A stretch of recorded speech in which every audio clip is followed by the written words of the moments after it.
Good evening. Now, this is my bathroom. My bathroom is about 6 foot by 6 foot and with a big shower here. So I can't move the camera in a better position to watch me, lucky you, do my nighttime routine than this one. This is all I can sort of figure out how to position it. So, how cute is my scrunchie? My scrunchie's better than your scrunchie. So this is what you've got. Now the sink's there in front of the mirror. Obviously I prefer you to be watching me wash my face, but my mirror is against a wall, so, fairly unsurprisingly. Not really sure how other people do it. Well, they just have bigger bathrooms, or maybe they put it beside them, or do they stick it to the mirror? Is it a fake? I don't know. Anyway, first things first.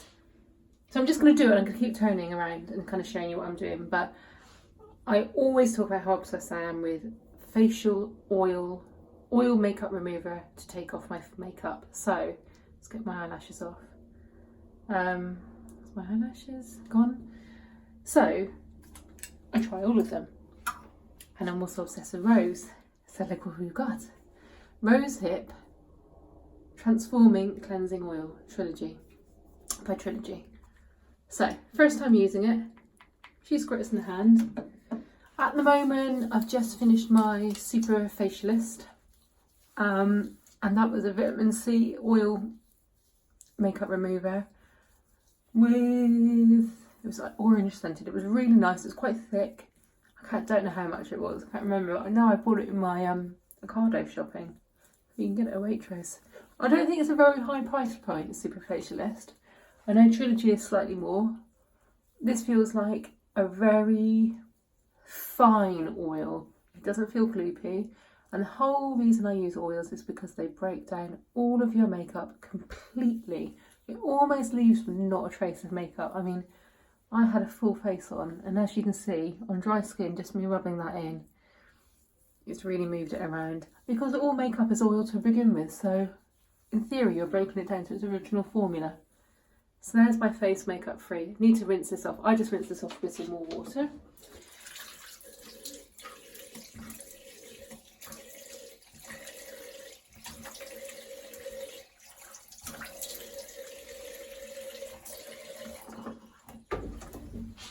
Back, and then I dab off a bit of the water. Now, first step, but a second step, I always feel like I need a toner and micellar water just to take off any kind of residue that's left on my face.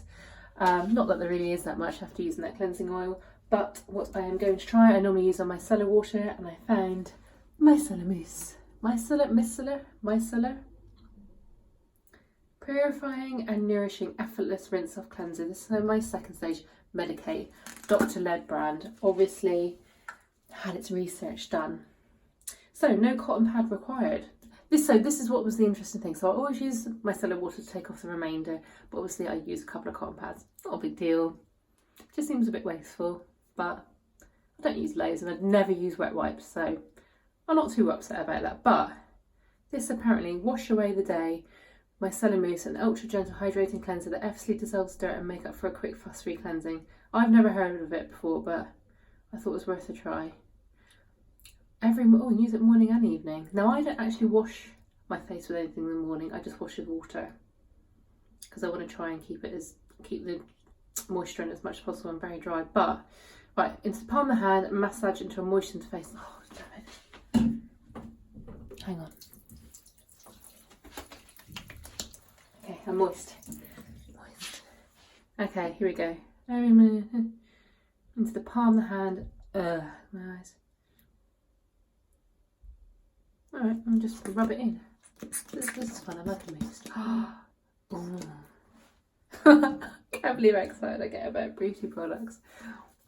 Not put too much on. I don't really need to rub it in that much because I haven't got anything to remove, just freshens up I suppose. Oh, it's lovely. Lovely and smooth. It's lovely and smooth inside my mouth as well. It tastes wonderful. Right, and I'm going to rinse off. To get this layer off, I'm actually going to use a muslin cloth for this. Can't really see that. And I'm putting it in quite hot water. And I'm just going to squeeze the excess water out. And then use this to pat off the micellar. I bet it's micellar. Oh, well, I thought I was in the camera, I was over there. Because also this is a little bit of an exfoliant as well, because you're just rubbing that excess away. You see there's a little bit of tan on there now. That's not actually makeup, that's just the skin, my dead skin cells with tan on it. Talking about dead skin cells, turn that water off. My favourite part. So I've always used the Elemis micro exfoliant. It's in a little tube, it's quite expensive, and there's not much in there. But it's brilliant. It's the smallest beads that I could find, and they give the most abrasion on the face. It's quite rough actually, and I like that, but not everyone does. I really hate buying an exfoliator where the beads are far apart and they're not doing anything. I have a Clarins one that's exactly like that. It's an absolute waste of time. Anyway, I have the Goldfaden. I was talking about this today and someone pronounced it correctly. Goldfaden AMD. Another Dr. Led brand. I have their under eye cream and I love it. It was from Space NK. It was really expensive. This is also really expensive, which is why I love the Elemis too. Slightly smaller, well, it is a lot smaller bottle. This is a big tub. It will last me ages. I do it once every 4 or 5 days. Dr. Scrub. Now this was produced after a dermabrasion and it was given to the patients to do a follow-up treatment. So it's the closest I'm going to get to ever having a dermabrasion with my income. So anyway, let's try it. I know it's a really, really abrasive scrub as well. When I say really, really, if you put it on dry skin, it's going to be really abrasive. See my little toothbrush just... Hello. On wet skin, it'd obviously move around a lot easier, but can you see, I don't think you can see the grittiness in there. Anyway, so I'm going to pop a little bit of that on. So this just removes any dead skin cells. Whoa, that is really strong. Any dead skin cells, and just brings back a bit of life into the old face. I have dry skin. Well, I don't have dry skin, but it definitely isn't full of moisture. So I do like to get off all the dead skin cells so I can really inject a surge of moisturiser inside. I just do small circular motions with the tips of my fingers. Try and go away from the nose at all times. So against the direction of where the skin would pull, would drag. I don't want to be pulling my face like this. And I avoid the eye area. It's much, much too delicate for this. A little bit on my neck as well, just because I take my tan down to my neck and it does settle in the lines. So I also have a little bit of scarring from spots, and I just like to get the thought, it's not scarring, but it's like sort of very surface level scarring, and hopefully I'll take it off. I'm going to put a little bit of water into that now, and then I'm going to rinse off.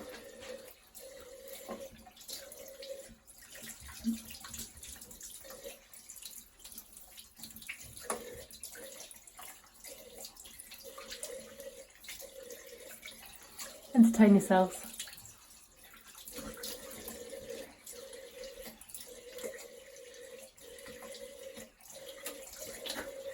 Might want to put a kettle on or something. Oh. That takes ages because you have to rinse off all that exfoliator really well. I'm actually going to put your moisturiser in and feel those grains in your moisturiser. I hate that. Right.